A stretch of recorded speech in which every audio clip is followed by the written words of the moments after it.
নমস্কার, আমি মৌসুমী ডিঙ্গাল। আর আমি অর্কদীপ সিনহা। আমরা কবি অন্নদাশঙ্কর রায়ের লেখা নেমন্তন্ন কবিতাটি আবৃত্তি করে শোনাচ্ছি। যাচ্ছ কোথা? চাংড়ি পোতা। কিসের জন্য? নেমন্তন্ন। বিয়ে বুঝি? না বাবুজি, কিসের তবে?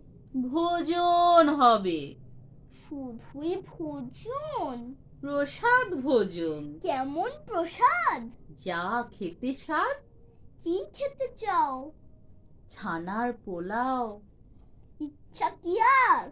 সরপুরিয়ার, আহ কি আয়েশ! রাবড়ি পায়েস, এই কি বলি?